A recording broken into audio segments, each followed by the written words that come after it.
నమస్కారం. దూరదర్శన్ యాదగిరి ప్రేక్షకులకి సింగడిలో భాగంగా ఫినాన్షియల్ లిటరసీ కార్యక్రమానికి స్వాగతం.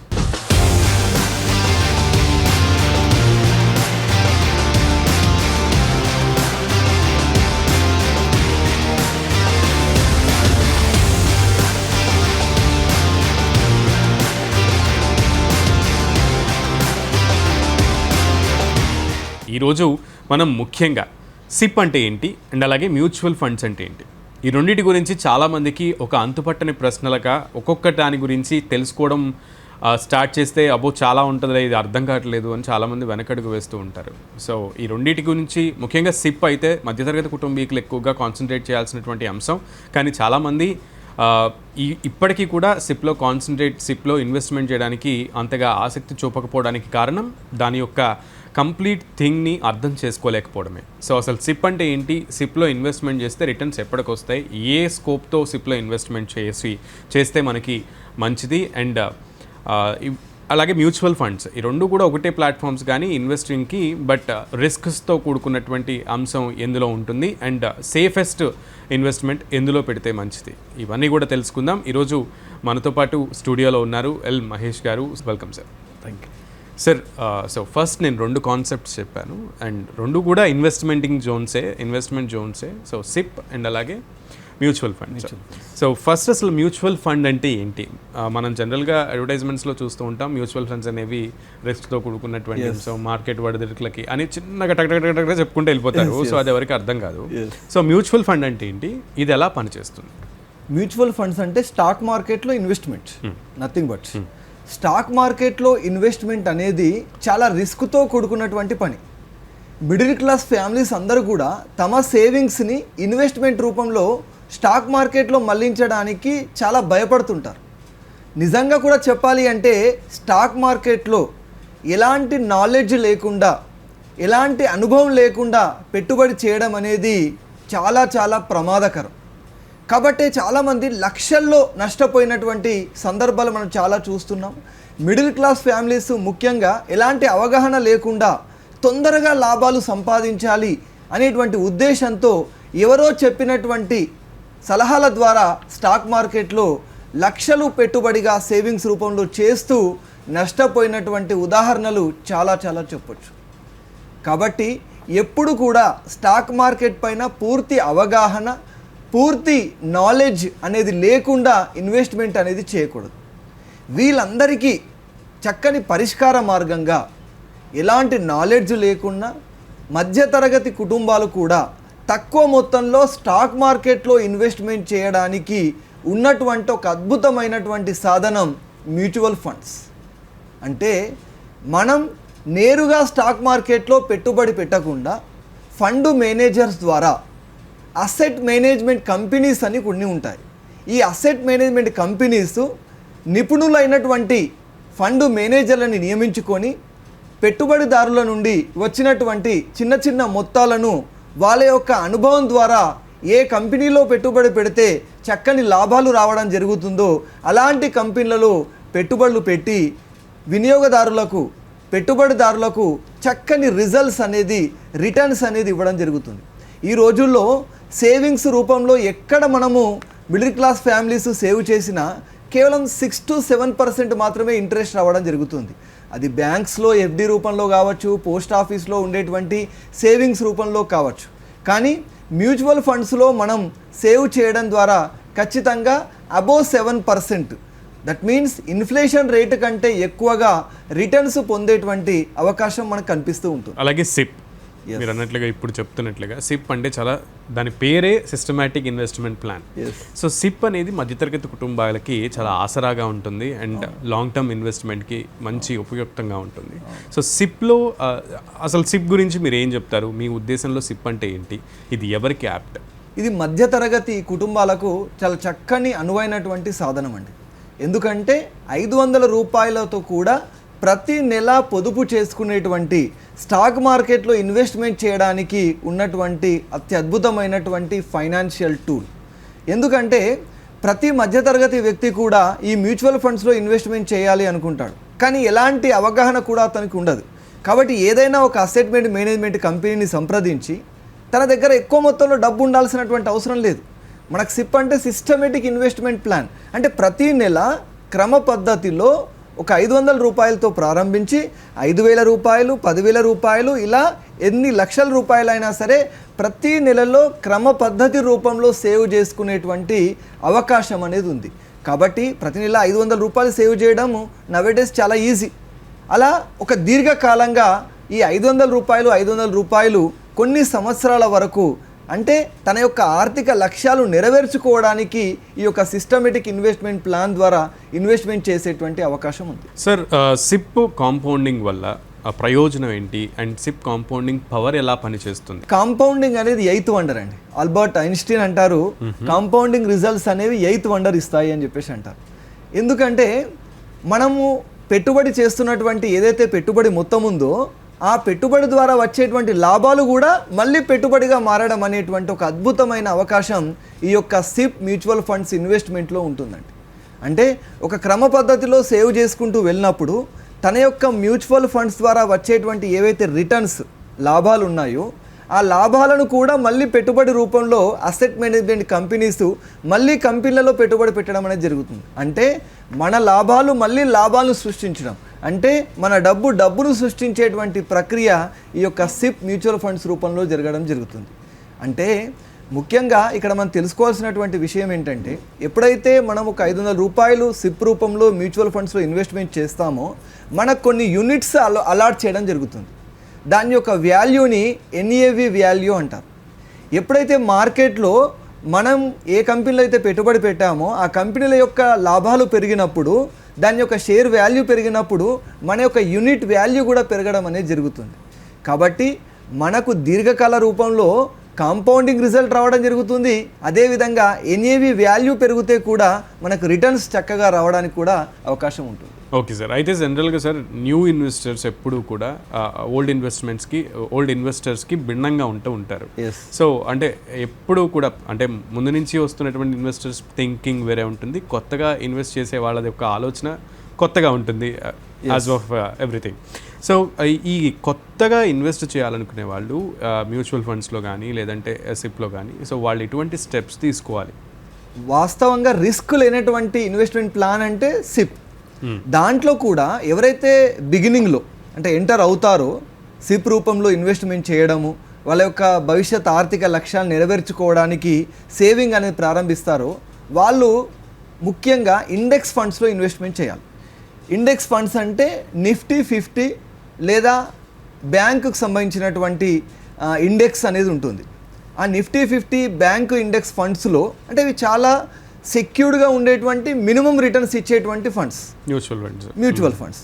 కాబట్టి నిఫ్టీ 50 అంటే NSE ఆధ్వర్యంలో, నేషనల్ స్టాక్ ఎక్స్చేంజ్ ఆధ్వర్యంలో ఉండేటువంటి నిఫ్టీ 50 ఇండెక్స్ ఫండ్స్లో మనం ఇన్వెస్ట్మెంట్ చేయడం ద్వారా బిగినింగ్లో యాక్చువల్లీ ఏ స్టాక్ ఎలా పర్ఫామ్ చేస్తుంది, దాని యొక్క రిజల్ట్ ఏ విధంగా ఉంది, మార్కెట్ యొక్క పరిస్థితులకు నీ యొక్క ఫండ్స్ ఏ విధంగా ప్రభావం చూపెడుతున్నాయి, ఇవన్నీ విషయాలు కూడా తెలుస్తాయి. కాబట్టి బిగినింగ్ స్టేజ్లో లార్జ్ క్యాప్ ఫండ్స్ కానీ ఇండెక్స్ ఫండ్స్ కానీ మనం సెలెక్ట్ చేసుకొని తక్కువ మొత్తంలో ఇన్వెస్ట్మెంట్ అనేది ప్లాన్ చేయండి. ఒక అవగాహన వచ్చిన తర్వాత డిఫరెంట్ టైప్స్ ఆఫ్ మనకు ఫండ్స్ ఉంటాయి, వాటిని అనాలసిస్ చేసుకొని ముఖ్యంగా ఆర్థిక లక్ష్యాలకు అనుగుణంగా పదే చెప్తున్నాను, ఎప్పుడైనా సరే ఒక ఇన్వెస్టర్ ఎలా ఉండాలి అంటే తన యొక్క సేవింగ్స్ అనేవి, తన యొక్క ఇన్వెస్ట్మెంట్స్ అనేవి తన యొక్క ఆర్థిక లక్ష్యాన్ని నెరవేర్చే విధంగా తన యొక్క ప్రణాళిక ఉండాలి. ఊరికే అందరూ ఫ్రెండ్స్ చెప్పారు కదా అని చెప్పేసి ఇన్వెస్ట్మెంట్ కాకుండా నీ యొక్క పర్సనలైజ్డ్ ఏవైతే ఫైనాన్షియల్ గోల్స్ ఉన్నాయో వాటిని రీచ్ అవ్వడానికి మీరు ప్రయత్నం చేయండి. సార్, సిప్ని ఎంతకాలం కొనసాగిస్తే మంచి ఫలితాలు దొరుకుతాయి? చాలామంది ఇది ఎప్పుడు కూడా లాంగ్ టర్మ్ ఇన్వెస్ట్మెంట్ కింద చూడాలి అని అంటూ ఉంటారు. సో లాంగ్ టర్మ్ ఇన్వెస్ట్మెంట్ ఎంతకాలం ఉంటే మంచిది? అబౌట్ 10 years అండి. ఖచ్చితంగా ప్రతి ఇన్వెస్టరు అబౌట్ 10 years మనము ఆ యొక్క ఫండ్లో ఇన్వెస్ట్మెంట్ చేస్తేనే నీకు చక్కని రిజల్ట్స్ వస్తాయండి. ఒకవేళ కేవలం 5 years వరకే మనము ఆ ఫండ్ను క్లోజ్ చేసామనుకో రిటర్న్స్ చాలా తక్కువ ఉంటాయి. మనం ఆల్రెడీ డిస్కస్ చేసుకున్నాం కాంపౌండింగ్ అనేది. ఆ కాంపౌండింగ్ రిజల్ట్ అనేది మనకు కనపడాలి, దాని యొక్క ఫ్రూట్స్ మనం తీసుకోవాలి అనుకుంటే 10 years అబోవ్ మీరు ఇన్వెస్ట్మెంట్ చేసి చూడండి, 15 years వరకు వేచి చూడండి. వీలైతే మీ యొక్క ఆర్థిక లక్ష్యాలు సమయం ఉంది అనుకుంటే 20 సంవత్సరాల వరకు కూడా వేచి చూడండి. మీ యొక్క డబ్బును సృష్టించేటువంటి ఒక అద్భుతమైనటువంటి ప్రక్రియ, మీరు ఆ ఫ్రూట్స్ ఎంజాయ్ చేయగలుగుతారండి. కాబట్టి మ్యూచువల్ ఫండ్స్లో ఉన్నటువంటి ఒక అద్భుతమైనటువంటి ఫ్యాక్టర్ ఏంటంటే కాంపౌండింగ్. ఈ కాంపౌండింగ్ రిజల్ట్స్ రావాలి అంటే ఖచ్చితంగా long term about 10 years investment అనేది చాలా చేస్తేనే ఉపయోగం ఉంటుంది. ఎస్ 100%. సో ఆ రిజల్ట్స్ని ఆ ఫ్రూట్స్ని మనం తీసుకోవడానికి ఆస్కారం ఉంటుంది సార్. Okay done sir. అయితే జనరల్గా మార్కెట్ పడిపోయినప్పుడు సో క్రాష్ అవుద్ది, బ్లడ్ బాత్ అవుద్ది. సో అలాంటి టైంలో సిప్ని కంటిన్యూ చేయాలా లేదా ఆపొచ్చా? సో దాని గురించి ఏం చెప్తారు? చాలామంది భయపడుతుంటారు మార్కెట్ క్రాష్ అవ్వగానే, ఎందుకంటే టోటల్గా ఎన్ఏవి వాల్యూ పడిపోతూ ఉంటుంది, సెన్సెక్స్ పాయింట్స్ పడిపోతూ ఉంటాయి, తమ యొక్క ఇన్వెస్ట్మెంట్ పరిస్థితి ఏంటి అని చాలా ఆందోళన పడుతుంటారు. కానీ ఈ సిస్టమేటిక్ ఇన్వెస్ట్మెంట్ ప్లాన్లో ఉన్నటువంటి వ్యక్తులందరూ కూడా జాగ్రత్తగా గమనించాల్సినటువంటి విషయం, ఎప్పుడైతే మార్కెట్ పడిపోయిందో మీరు చాలా అదృష్టవంతులు.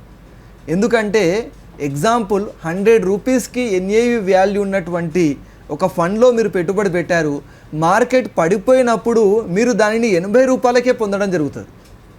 అంటే ఆటోమేటిక్గా ఎప్పుడైతే మార్కెట్ మళ్ళీ సవరించబడుతుందో అప్పుడు మీకు మళ్ళీ దాని యొక్క వాల్యూ 100 రూపీస్గా మారడం జరుగుతుంది. అంటే మార్కెట్ కరెక్ట్ స్థితిలో ఉన్నప్పుడు మీకు ఆల్రెడీ 20 రూపీస్ ప్రాఫిట్లోకి వచ్చేసాయి.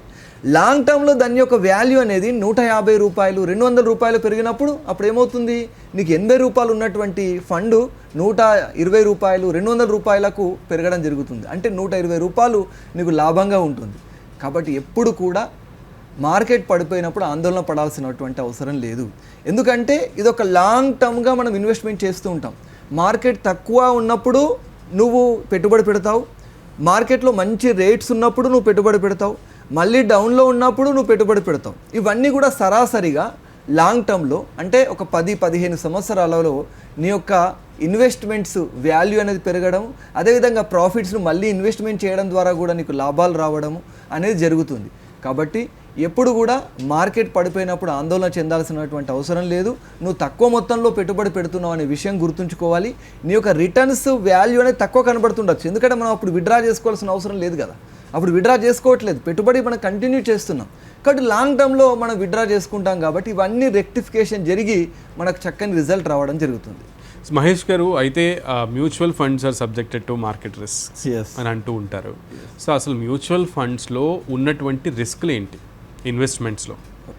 100% మ్యూచువల్ ఫండ్స్ అనేది subject to market risk.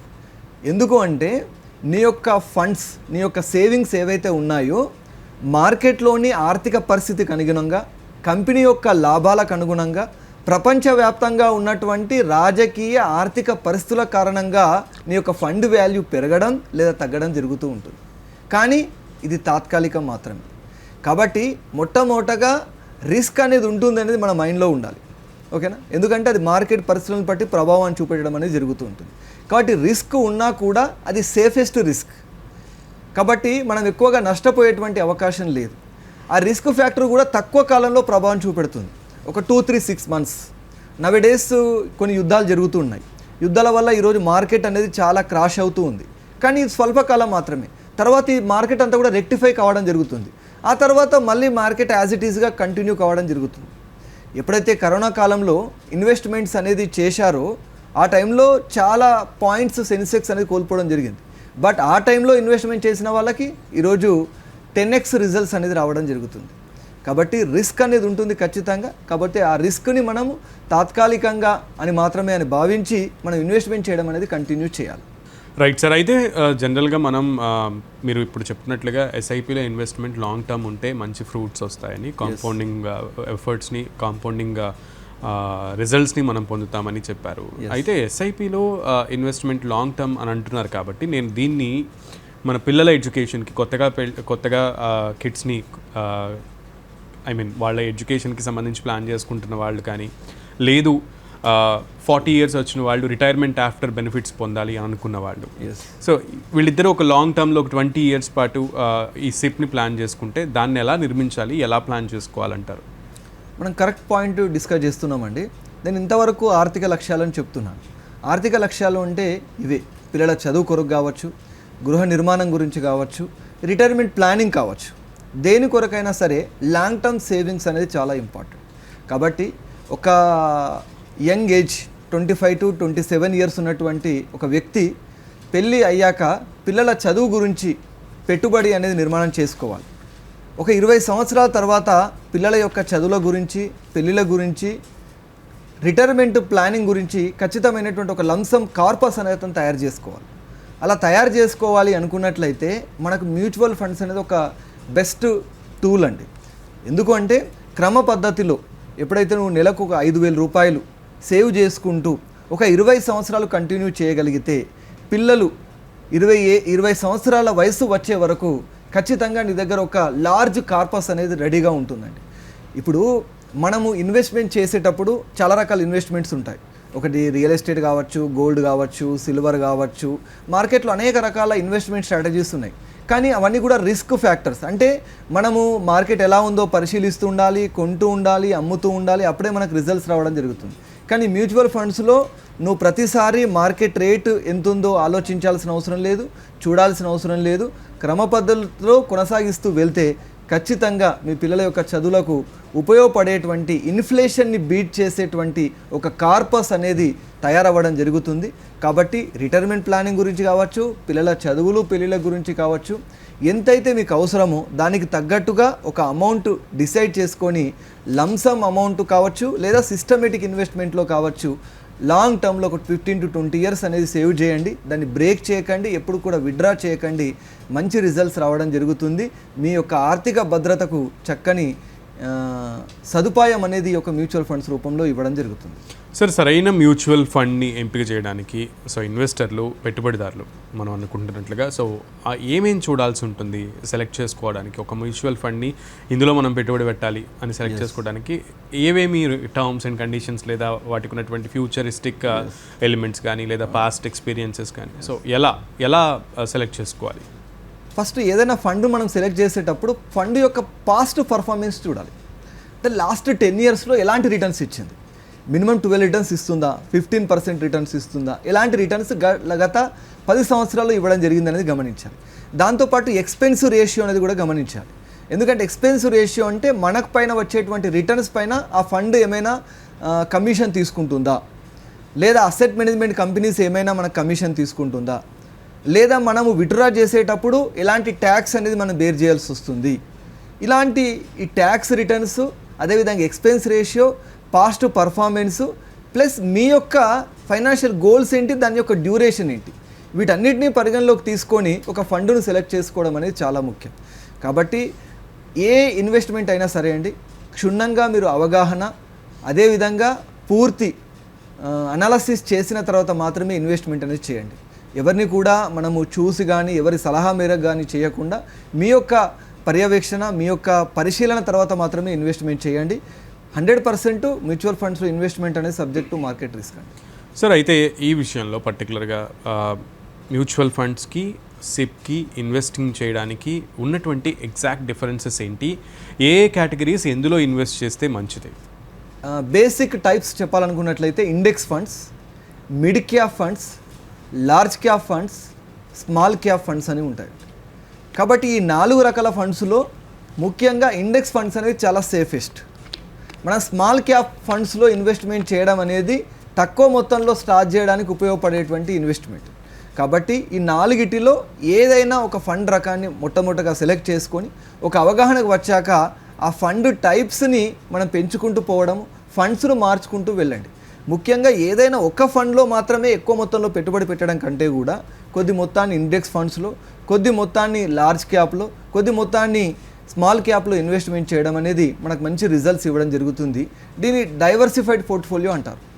Right sir. అయితే సార్, ముఖ్యంగా మార్కెట్లు ఇప్పుడు పడిపోతున్నటువంటి సిచ్యువేషన్ కూడా ఉంది. ఈ టైంలో ఇన్వెస్టర్లకు మీరు ఇచ్చేటువంటి సలహాలు ఏంటి? ఈ టైంలో ఇన్వెస్టర్స్, ముఖ్యంగా కొత్త ఇన్వెస్టర్స్కి, కొత్త investors, this is golden period అండి. ఆందోళన పడేటువంటి పరిస్థితి వాస్తవంగా ఆల్రెడీ ఓల్డ్ కస్టమర్స్ అంటే ఓల్డ్ ఇన్వెస్టర్స్, ఎందుకంటే తమ యొక్క ఫండ్ వాల్యూ అంతా పడిపోతుంది, తగ్గిపోతుంది, ఎలా నా పరిస్థితిని లాస్ అవుతున్నా అనే ఆందోళన పడేటువంటి పరిస్థితులలో కొత్త ఇన్వెస్టర్స్ ఎంటర్ అవ్వచ్చు. ఎందుకంటే మీకు తక్కువ కాస్ట్లోనే NAV తక్కువ వాల్యూతోనే మీకు దొరకడం అనేది ఉంటుంది. కాబట్టి మార్కెట్లో ఎంటర్ అవ్వడానికి it is the biggest wonderful opportunity.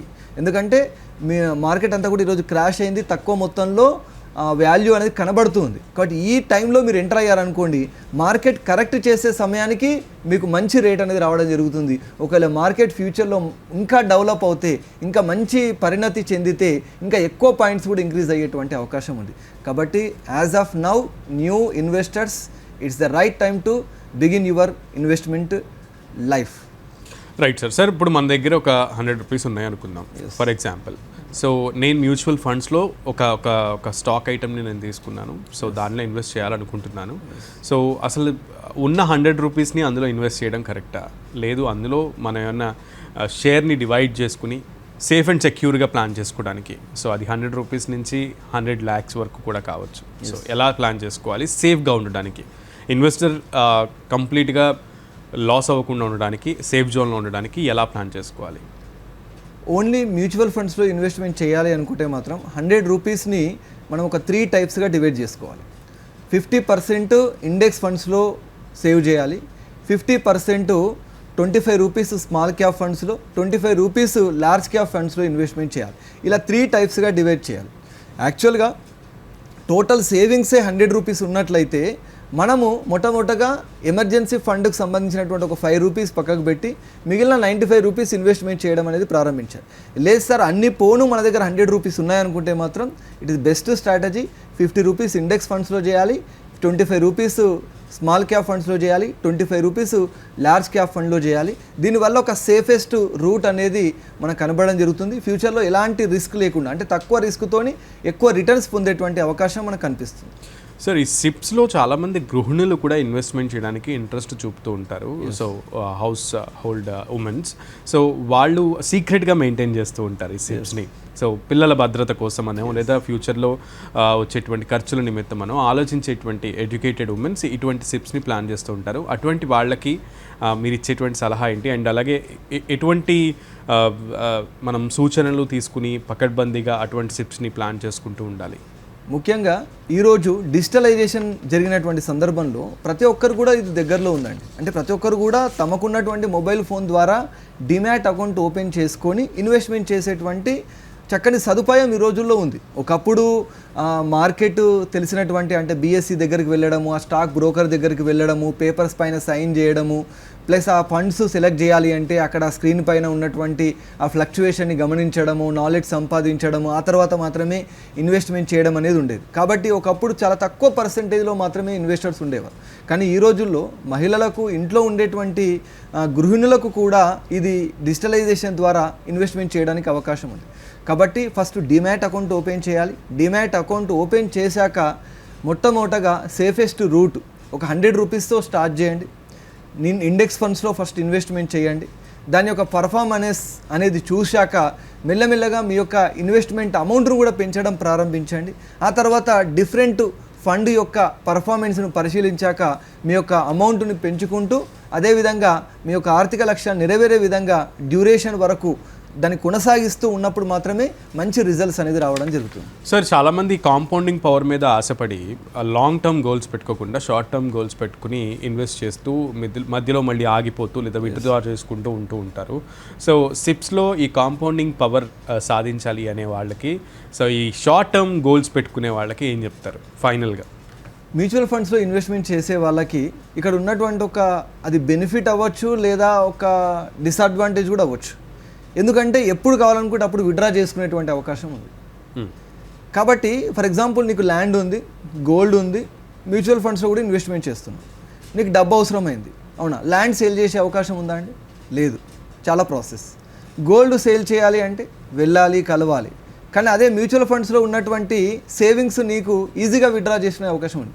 Single click, ఒక క్లిక్ చేసి విత్డ్రా ఆప్షన్ అంటే ఆటోమేటిక్గా నీ అకౌంట్లోకి డబ్బులు వచ్చేస్తాయి.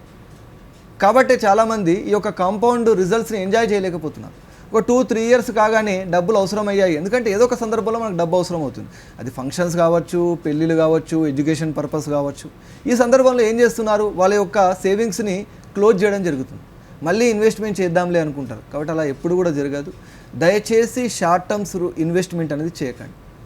తక్కువ మొత్తంలో అయినా సరే లాంగ్ టర్మ్ కొనసాగించండి. అప్పుడే మనకు మంచి రిజల్ట్స్ రావడం జరుగుతుంది. ఒక ఫండ్ లాంగ్ టర్మ్లో కొనసాగించి చూడండి, చక్కని రిజల్ట్స్ అనేది రావడం జరుగుతుంది. కాంపౌండ్ ఫ్రూట్స్ అనేది మీరు ఎంజాయ్ చేయగలుగుతారండి. లేకపోతే మాత్రం మీ యొక్క రిటర్న్స్ సేవింగ్స్ అనేది ఇన్ఫ్లేషన్ కూడా బీట్ చేసేటువంటి అవకాశం ఉండదు. షార్ట్ టర్మ్గా మీకు డబ్బులు అవసరమైతే మాత్రం మ్యూచువల్ ఫండ్స్ ప్రిఫర్ చేయకండి, ఇంకేదైనా అదర్ సోర్సెస్ మీరు సెలెక్ట్ చేసుకోండి, కానీ ఆ కాంపౌండ్ రిజల్ట్ ఇచ్చేటువంటి మ్యూచువల్ ఫండ్స్ మాత్రం బ్రేక్ చేయకండి దయచేసి. Thank you so much for your valuable information. నిజంగా సిప్ గురించి అలాగే మ్యూచువల్ ఫండ్స్ గురించి వాటికి ఉన్నటువంటి రిస్కుల గురించి తెలియజేసినందుకు, ఇన్వెస్టర్లకి మంచి సలహాలు సూచనలు ఇచ్చినందుకు ప్రత్యేక ధన్యవాదాలు. ఈరోజు సిప్ అండ్ అలాగే మ్యూచువల్ ఇన్వెస్ట్మెంట్స్ మ్యూచువల్ ఫండ్స్ గురించి క్లియర్గా తెలుసుకున్నాం. మరొక ఎపిసోడ్తో మళ్ళీ కలుద్దాం.